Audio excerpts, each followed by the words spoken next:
तो एक तो आपके साथ क्या घटना हुई थी वो, और अपना जो प्रयागराज के डिप्टी जीओसी साहब है ना, तो उनके वहां से मेरे पास फोन आया था कि बोले भाई क्या हुआ।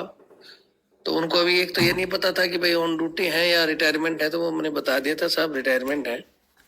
तो हाँ वो तो मैंने बता दिया साहब रिटायरमेंट है। और विवाद का हालांकि मैंने तो ये बताया था कि भाई कोई उनका नॉर्मली विवाद था, तो विवाद वाले की बजाय दिक्कत तो पुलिस ने की है। तो क्या था आपका ये विवाद? साहब बात ये थी। जय हिंद, जय भारत, वंदे मातरम। मैं रविंद्र फौजी। साथियों, जो प्रयागराज में केस हुआ है एक फौजी के साथ जो पुलिस वालों ने मारपीट की है, आज मैं उस केस की आपको अपडेट दे रहा हूं। सबसे पहले तो उस बंदे का जो नंबर मेरे पास नहीं था, मैंने अपने स्टेटस के द्वारा और ग्रुपों में भी डाला था कि भाई किसी के पास नंबर हो तो उस बंदे का नंबर मुझे दें। तो कल मुझे उनका नंबर मिल चुका है, दीपक कुमार उनका नाम है, और मेरी उनसे बात भी हो गई है। और उनका नंबर डिप्टी जीओसी साहब मेरे से मांग रहे थे, मैंने डिप्टी जीओसी साहब को भी उनका नंबर दे दिया है। और डिप्टी जीओसी साहब ने कहा है कि पूरी मदद बंदे की जाएगी। तो आज मैं आपको आगे जो मेरी बातें हुई हैं उस बंदे से भी और इसी केस में क्या क्या हुआ है अभी तक, वो मैं पूरी डिटेल के साथ आपको बता रहा हूं। ये भाई कल भाई जय हिंद सभी को। जो प्रयागराज में जिस बंदे के साथ पुलिस वालों ने मारपीट किया है उसका मैं रिपोर्ट ऊपर भेजा था। तो डिप्टी जीओसी साहब मेरे से उस बंदे का नंबर मांग रहे थे। तो इंडिविजुअल का अगर उस बंदे का नंबर किसी के पास हो तो मेरे को जरूर भेजना, क्योंकि जिसने वीडियो भेजा था बोले सर हमारे तो ग्रुप में आया था। तो अगर किसी के पास है तो मेरे को जरूर नंबर कॉल करके दें। मेरा नॉर्मल फोन अभी स्विच ऑफ हो गया, व्हाट्सएप कर देना। 1538 लोगों ने कल ये देखा, ये ठीक है, ये आप देख सकते हैं। तो काफ़ी लोगों ने नंबर भेज दिया था और मेरी बात उनसे हो चुकी है और उनका नंबर मैंने जीओसी साहब के वहाँ पहुँचा दिया है। आगे इस केस में क्या अपडेट है मैं आपको मोटा मोटा बता देता हूँ। क्या जो कहानी रही है ये आप देख सकते हो, ये जो अपडेट थे, ठीक है। जी गुप्ता का नाम और हर्ष कुमार सिंह का और सिपाही पटेल का नाम FIR में दर्ज है सर। इन लोगों का खुन्नसबाजी यही था कि हमारा नाम क्यों FIR में डलवाया पुलिस वालों का। पुलिस वालों ने हमको 27 मार्च को बिना किसी अथॉरिटी के, बिना किसी मतलब कोई भी होता है ना कि अगर किसी को अरेस्ट करना तो कुछ अथॉरिटी होना चाहिए ना अरेस्ट करने के लिए। हाँ बिल्कुल, हाँ। तो मैं सर जब बच्चे का सर्टिफिकेट लेके आ रहा था 27 मार्च 2026 को, तो इन्होंने रास्ते से हमको उठा लिया, कम से कम 15 पुलिस वाले से। नहीं तो और क्यों उठाया, उसका कारण इनको बताया नहीं? कारण यही था कि बोले कि आपको नैनी थाने के जो 3 स्टार होते हैं ना, CI बोलते हैं, हाँ CI, बोला वो बुलाए हैं। हम क्या बुलाए हैं तो कुछ कागज होगा ना, हमारे को बुलाए हैं किस लिए बुलाए? हमारा जो बुलाए हैं तो बोला आप इतने आदमी क्यों आए हो, बुलाए हो, उठाने आए हो या बताने आए हो? हाँ, तो उसके बाद हमने बोला कि हमारे पास जो आपको बता रहा हूं, ये भी बता दूं कि जो कल मैंने बताया था कि भाई वहां कमिश्नर ऑफिस के पास बंदे जाएंगे, तो कल 200-250 की संख्या में हमारे पूर्व सैनिक जो अरुण गौतम जी थे और उनकी टीम वहां गई थी। कमिश्नर साहब ने 2 तारीख का समय दिया कि भाई 2 तारीख तक मेरे को समय दो और मैं पूरी जांच करूंगा और जो भी दोषी होगा उस पुलिसकर्मी के खिलाफ कार्रवाई करेंगे। लेकिन मैं आपको एक चीज और बता देता हूं कि इस बंदे का जो विवाद है, ये अभी जो पुलिस स्टेशन में ले जाकर इनके साथ मारपीट की है, जिसमें खुद जो कमांडो अरुण गौतम और उसके साथ और 2 पूर्व सैनिक और इस दीपक सिंह की पत्नी रीना सिंह, पुलिस स्टेशन में इतने आदमी होने के बावजूद पुलिस उनको पीछे ले जाकर मार रही है। मतलब उनके सामने मारा। जब वो लोग कैमरा निकाल रहे हैं तो उनकी पत्नी का मोबाइल छीन लिया, अरुण गौतम जी जब वीडियो बना रहे हैं तो उनको बोला है कि भाई दूर रहो नहीं तो तुम्हें भी देख लेंगे, और इस तरह फिर उनको पीछे ले जाकर उनके सामने मारना, ये मेरे हिसाब से तो किसी भी एंगल से तो पुलिस नहीं, ये तो सरेआम गुंडागर्दी है।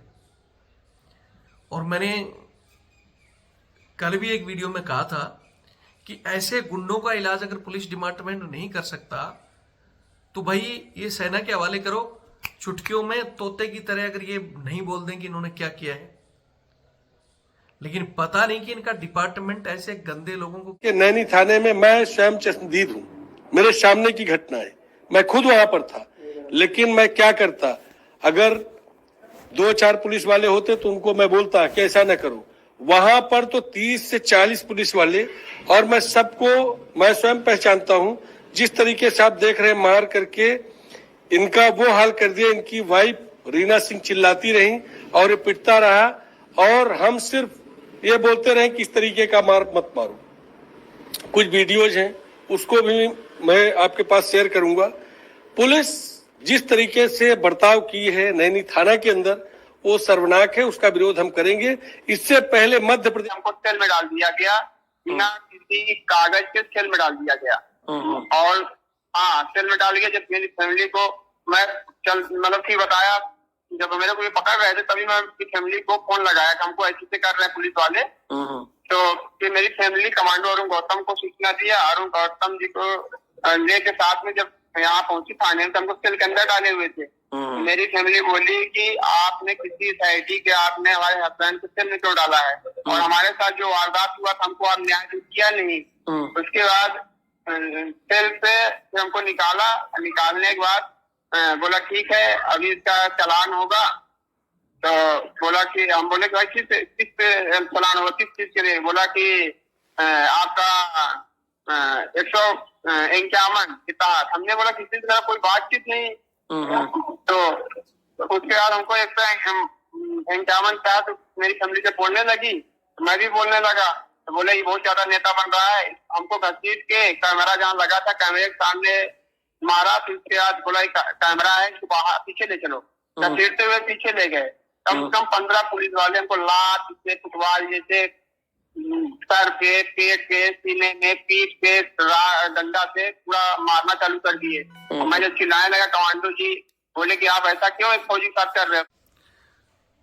पुलिस प्रशासन को मैं एक बात कहना चाहता हूं, एक सवाल है मेरा छोटा सा, कि इन्हीं पुलिस वालों के ऊपर 1 साल पहले FIR हो रखी है।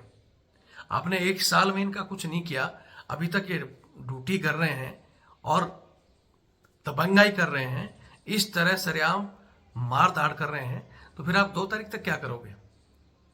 हकीकत में आप कुछ करना है तो इनको फर्स्टली सस्पेंड करो, उस थाने से हटाओ यहाँ से, और फिर इनके ऊपर जांच बैठाओ। अगर पुलिस वालों के ऊपर FIR है तो इनको अंदर क्यों नहीं डाला?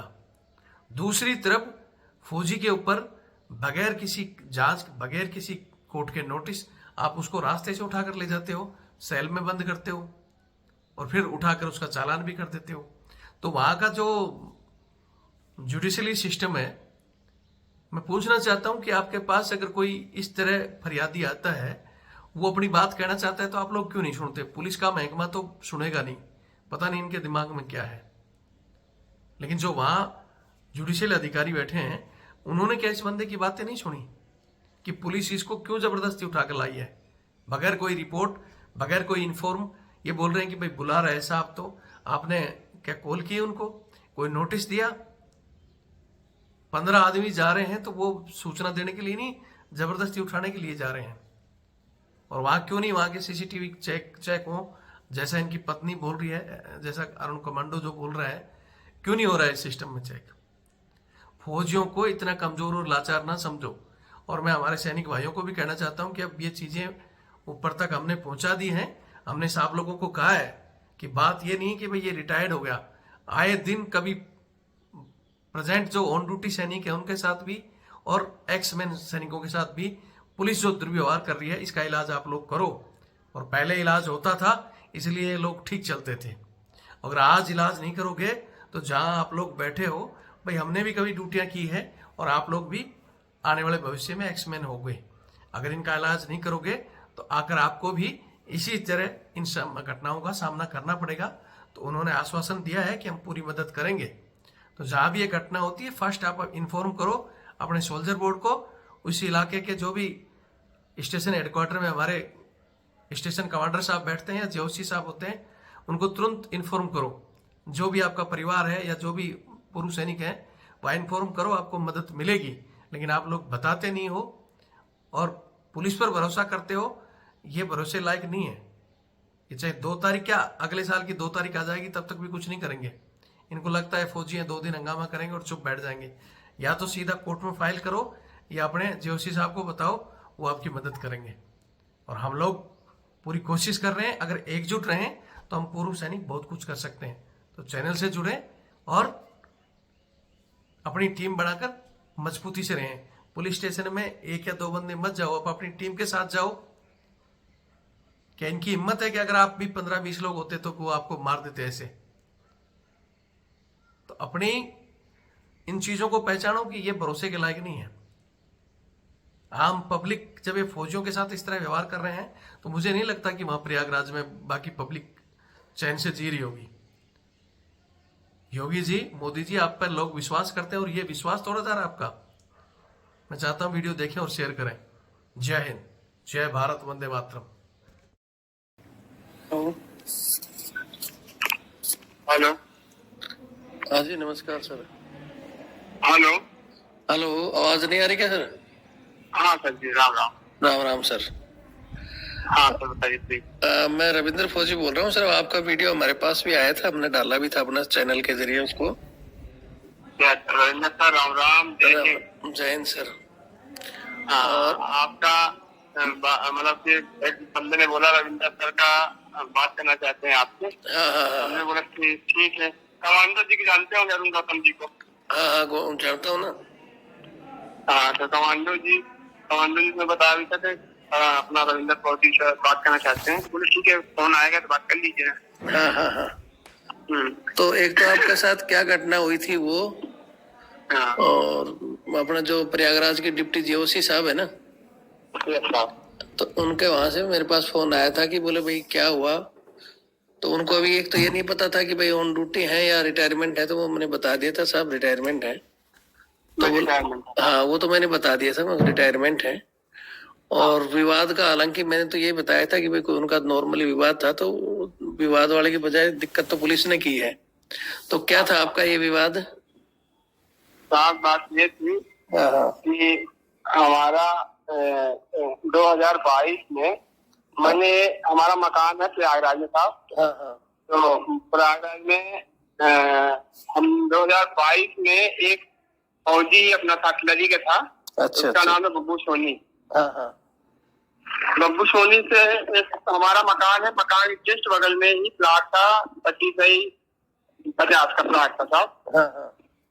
तो वो प्लॉट क्या है, एक इसके लिए थे मनीष पांडे बोलते हैं, है पंडा, गंगा जी का पंडा में हो रही थे। हाँ, मनीष पंडा जी यही नहीं नहीं चाका है बगल में, चाका का ही रहने वाला है, लोकल का ही बंदा है वो। जी जी। तो हमको और उसको प्लाट बेचा था 2017 में।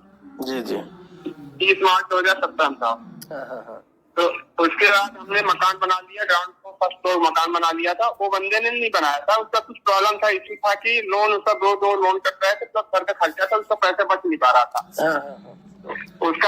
उसने प्लाट में खाली पड़ा था, तो और जिससे प्लाट लिया था उसका पैसा बाकी था 3 लाख रुपए। तो वो बंदे को, जो बंदे ने प्लाट दिया था 2017 में, 2022 5 साल जब हो गए, तो उसको बोलने लगा कि तू प्लाट पैसा दे दे, नहीं प्लाट तेरा मैं बेच दूंगा। और काफी उसको टार्चर करने लगा, ब्लैकमेल करने लगा। तो जो सोनी था, बब्बू सोनी था, फौजी अटलरी बंदा था, उस बंदे ने मेरे को बोला यार ठीक है भाई, तुम फौजी आदमी हो, एक काम करो, आप प्लाट का जो पैसा है मनीष पांडे को आप दे दीजिए और उस प्लाट में आप छत डाल दो, आप धीरे धीरे पैसा मेरे को देते रहना।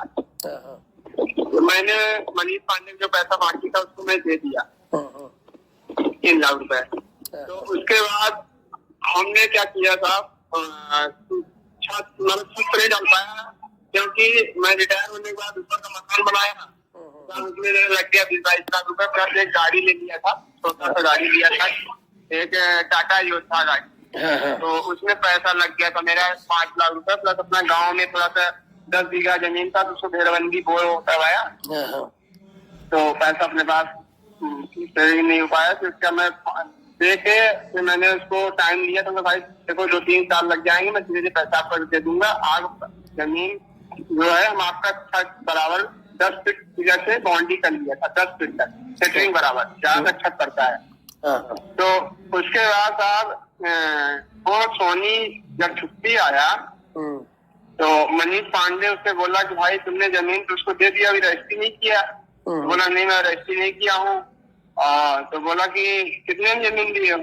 तो उस बंदे ने बोला कि मैंने उसको 18 लाख रुपए में किया। तो उसने बोला तो बहुत सस्ता जमीन दे दिया, इसकी वैल्यू ज्यादा है। उसको झूठा लालच का आश्वासन देके बोला ये जमीन का वैल्यू आपका 22 लाख रुपए है, आपने सस्ता कैसे दे दिया? तो उसको लालच दिया। तो हमारे पास पैसे थे नहीं, वो पैसे उसको शादी उदी करना था, मतलब कि भाई की लड़की शादी उदी करना था, उसको पैसे की जरूरत थी, तक जरूरत थी सोनी को। तो मैंने तो बोला भाई 10 लाख रुपए चाहिए। मैं बोला भाई मेरे पास पैसे नहीं, मैं आपको पहले बताया था मैं जमीन आपका ले लिया हूँ, आपको दे दूंगा लोन निकाल के। तो वो बंदे ने क्या किया, मेरे बिना बताए उसको जमीन को सेल आउट कर दिया मनीष पांडे से। अच्छा।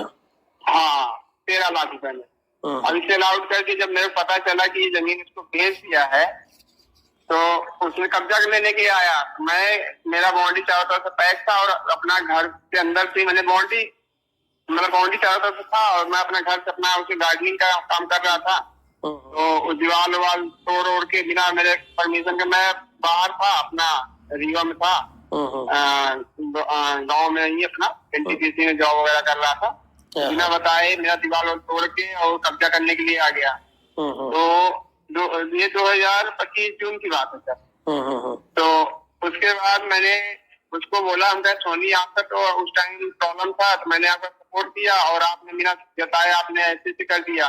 तो फिर उसको बोला यार मैं पैसे की जरूरत थी, मैं ऐसे कर दिया, आप अपना पैसा वापस ले लो।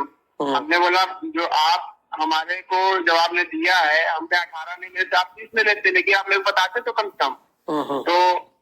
तो मैंने बोला कि सर मैं उसके खिलाफ मैंने पुलिस को सूचना दिया, ऐसे मेरे साथ किया है। अब ये लोग गुंडा टाइप के हैं, पूरा जो प्लाटिंग का काम करते हैं जानते हैं, गुंडा मौली टाइप होते हैं। हाँ बिल्कुल। तो वो लोग क्या है कि हमने जब ऑब्जेक्शन लगाया, तो उस टाइम पे मेरे को मेरे ऊपर प्राणघातक हमला किया। रात में आए लोग, 50 लोगों की संख्या में आए, और पूरे मोहल्ले की लाइट काट दिया। मोहल्ले की लाइट काटने के बाद पत्थरबाजी स्टार्ट कर दिया मेरे घर पे, प्लानिंग के तहत। अब ये 1 अक्टूबर 2025 की कहानी है साहब। जी। तो उस टाइम जो मैं 112 नंबर 1076 महिला हेल्पलाइन ने मोबाइल के माध्यम से सूचना दिया, और जो थाने का दरोगा था शिवजी गुप्ता था, उसको भी फोन के माध्यम से बताया।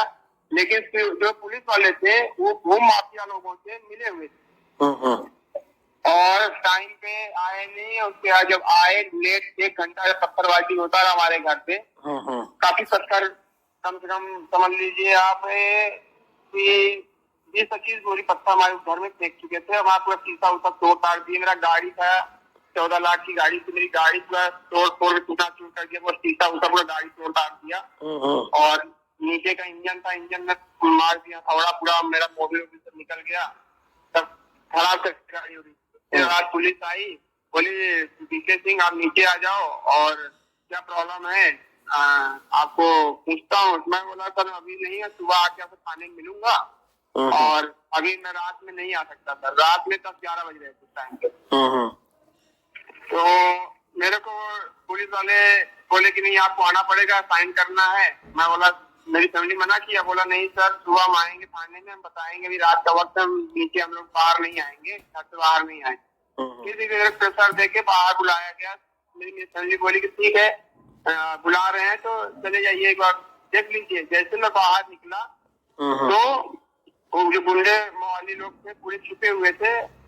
जैसे मैं बाहर निकला, तो वो लोग लाठी डंडा पूरा राड वोड लिए थे हमारे ऊपर, प्राणघातक हमला कर दिया, हमारा पूरा सर और फाड़ दिया, मेरे शरीर में पूरा चोट बहुत ज्यादा लगाया था। आपने वीडियो के माध्यम देखा होगा सर। हाँ देखा था।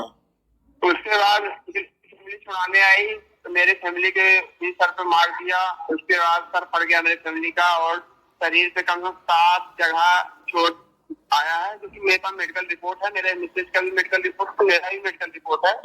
और मेरे मिसेज का प्रेगनेंसी था, बच्चा था सर, 3 मंथ का बच्चा था और 3-4 महीने का बच्चा था। वो बच्चा भी मतलब लात मार दिया एक बंदे ने मेरे फैमिली के पैर से पेट में, तो बच्चा भी हमारा मिसकैरेज हो गया, जो कि ब्लडिंग कंटिन्यू 1 महीने तक होता रहा और 1-1.5 महीने तक। तो उसके बाद हम जहाँ हमारा ट्रीटमेंट हुआ था सरकारी हॉस्पिटल में, वहाँ भी फैमिली जाके बताई ऐसी था, तो उसका भी रिपोर्ट है, प्लस हमारा इमेज का भी रिपोर्ट है सर।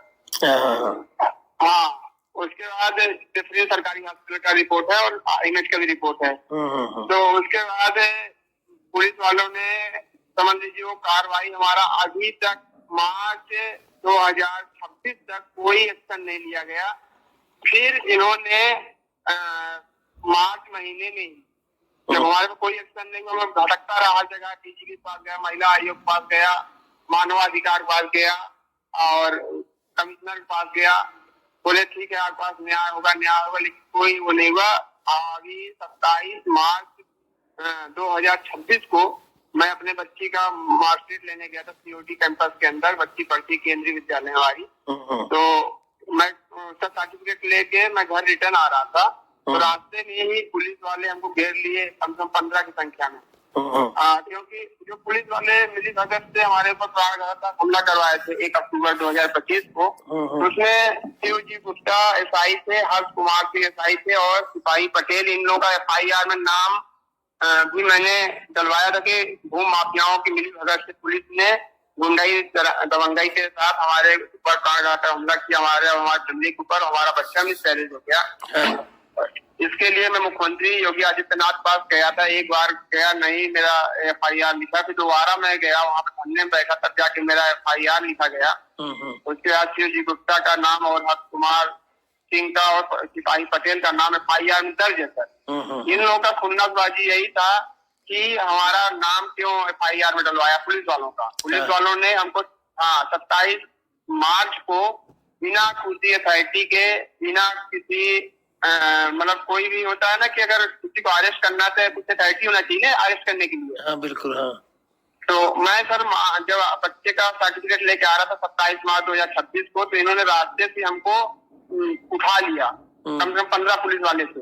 नहीं तो और क्यों उठाया, उसका कारण इनको बताया नहीं? कारण यही था कि बोले कि आपको नैनी थाने के जो 3 स्टार होते हैं ना, CI बोलते हैं, CI बोला वो बुलाए हैं। हम क्या बुलाए हैं, तो कुछ कागज होगा ना, हमारे को बुलाए हैं, किस लिए बुलाए? हमारा जो बुलाए हैं तो बोला आप इतने आदमी क्यों आए हो, बुलाए हो, उठाने आए हो या बताने आए हो?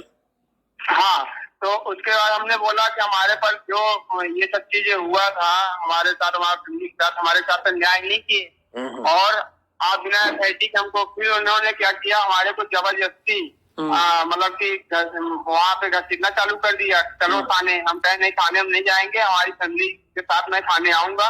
बोला फैमिली छोड़, गाली उली देने लगे पूरी तरह, गाली पूरी पब्लिक के सामने। और उसके बाद हमारा कॉलर पकड़ के जबरदस्ती हमको थाने ले गए। हमको सेल में डाल दिया गया, बिना किसी कागज के सेल में डाल दिया गया। और सेल में डाल गया। जब मेरी फैमिली को मैं मतलब कि बताया, जब मेरे को ये पकड़ रहे थे तभी मैं अपनी फैमिली को फोन लगाया कि हमको ऐसे कर रहे हैं पुलिस वाले। तो फिर मेरी फैमिली कमांडो अरुण गौतम को सूचना दिया। अरुण गौतम जी को लेके साथ में जब यहाँ पहुंची थाने में, हमको सेल के अंदर डाले हुए थे।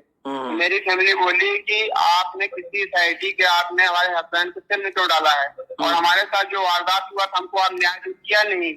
उसके बाद सेल से हमको निकाला। निकालने के बाद बोला ठीक है अभी इसका चालान होगा। तो बोला कि हम बोले कि भाई किस पे चालान होगा, किस चीज के लिए? बोला कि आपका 151 के तहत। हमने बोला किसी से मेरा कोई बातचीत नहीं। तो उसके बाद हमको 151 तहत मेरी फैमिली से बोलने लगी, मैं भी बोलने लगा। तो बोले ये बहुत ज्यादा नेता बन रहा है, हमको घसीट के कैमरा जहाँ लगा था कैमरे के सामने मारा, फिर उसके बाद बोला कैमरा है इसको बाहर पीछे ले चलो, घसीटते हुए पीछे ले गए। कम से कम 15 पुलिस वाले हमको लात से, फुटबॉल जैसे सर पे, पेट पे, सीने में, पीठ पे, डंडा से पूरा मारना चालू कर दिए। और मैं जब चिल्लाने लगा कमांडो जी बोले कि आप ऐसा क्यों एक फौजी के साथ कर रहे हो। कमांडो जी जब गए छुड़ाने के लिए और मेरी फैमिली को पकड़ के धक्का मार दिया, गिरा दिया और उसका मेरी फैमिली रिकॉर्डिंग करने लगी, मेरी फैमिली का मोबाइल छुड़ा लिया और छुड़ा के थाने में जमा कर दिया। और उसके बाद कमांडो जी रिकॉर्डिंग कर रहे थे तो बोले कि तू ज्यादा नेता बन रहा है, इसको भी साले को मारो, बहुत बड़ा नेता बन रहा है कमांडो। तो कमांडो जी बोले कि हमारे ऊपर हाथ लगाओगे बहुत बुरा हो जाएगा। फिर उसके बाद हमारे को 151 के तहत हमको सेंट्रल जेल नैनी में डाल दिया गया। और उसके बाद जब कमांडो जी ने एक्शन लिया कि भाई ऐसे से हुआ, मीडिया के माध्यम से वायरल करना चालू किए, तो फिर हमको परसों रात में संडे के दिन बेल मंजूर हुआ हमारा। जब जान गया कि हाईलाइट हो रहा है, माहौल खराब हो रहा है, तो हमको रात में संडे के दिन मतलब 11:56 हमारा बेल हुआ था। उसके बाद हमको सैटरडे के दिन, उसके बाद संडे के दिन हमको कल के डेट में दोपहर में 12 बजे फिर हमको सेंट्रल जेल से रिहा किया गया। फिर मैं अपने घर आया, फिर कमांडो जी ने पूरा मीटिंग लिया सारे फौजियों का, बोला ऐसा ऐसा फौजी के साथ आज डीके सिंह साथ हो रहा है, कल आपके साथ होगा। फिर पूरे फौजी जितने भी इनका ग्रुप था कमांडो जी का, वेटरन ग्रुप जितने भी ग्रुप हो, सब में वायरल करना चालू किया। तो कम से कम 250-300 फौजी आज कमिश्नर का घेराव किए। कमिश्नर घेराव किए, बोले हमारे फौजी को ऐसे प्राणघातक हमला हुआ, उसके बच्चे मिसकैरेज हुआ, उस पर कोई एक्शन नहीं लिया गया। और उसके बाद बिना एसआईटी को उसको घसीटते हुए ले गए थाने में, सेल में डाल दिया गया। जब उसका विरोध किया गया तो उसको फौजी को फिर पूरी तरह पीटा गया। उसके बाद 151 तहत किस एसआईटी पर किस वजह से न किसी से लड़ाई न झगड़ा, 151 के तहत आपने चालान करके सेंट्रल जेल में डाला गया। कमिश्नर से ये चीज बोला, पूरे फौजी बोलने लगे, बोले आज आप ऐसा कर रहे हैं, हमारा फौजी का और फिर पुलिस का ही लड़ाई होगा। आप पुलिस लोग कितने हैं? हम कहते हैं आप पुलिस वाले 10,000 होंगे, हमारे प्रयागराज में एक्स सर्विसमैन 60,000 बंदे हैं, ex serviceman, UP, Bihar, MP और अदर स्टेट के जो भी यहाँ बचे हुए हैं। तो अगर हम जिस दिन अपने आ जाएंगे तो एक भी थाना बचेगा नहीं, कमांडो जी ने बोला कमिश्नर साहब को। फिर उसके बाद कमिश्नर साहब ने आश्वासन दिया कि ठीक है, हमको आप 2 तारीख तक का टाइम दीजिए, जो ये वारदात हुआ है मैं इसका जांच करता हूँ और जांच करके फिर आपको 2 तारीख तक बताते हैं। बोले जांच नहीं, आप लाइन हाजिर करिए, जो शिवजी गुप्ता है, एसआई शिवजी गुप्ता और एसआई आशीष हर्ष कुमार सिंह और एसआई आशीष कुमार यादव एक हैं, आशीष सिंह यादव, राजकुमार और जितेंद्र, ऐसे कम से कम 5-6 पुलिस वालों को मैंने नेम प्लेट देखा था, उनका नाम पे चलवा दिया था। प्लस जो हम चेहरा देख के हम कहे बता देंगे, कम से कम 10 लोग और थे।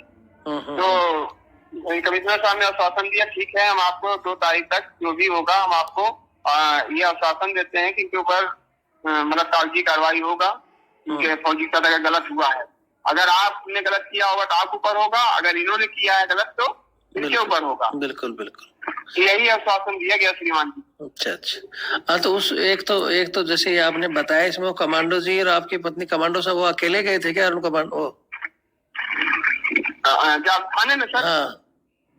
थाने में कमांडो जी गए थे और 2 फौजी और थे उस टाइम पे।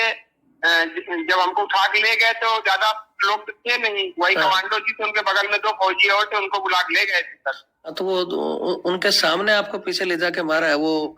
हाँ, उन्होंने रिकॉर्डिंग किया सर, वो रिकॉर्डिंग किया है कमांडो जी। अच्छा, चलो मैं बात करूंगा, मेरे पास है उनका नंबर, मैं बात करता हूँ उनसे भी।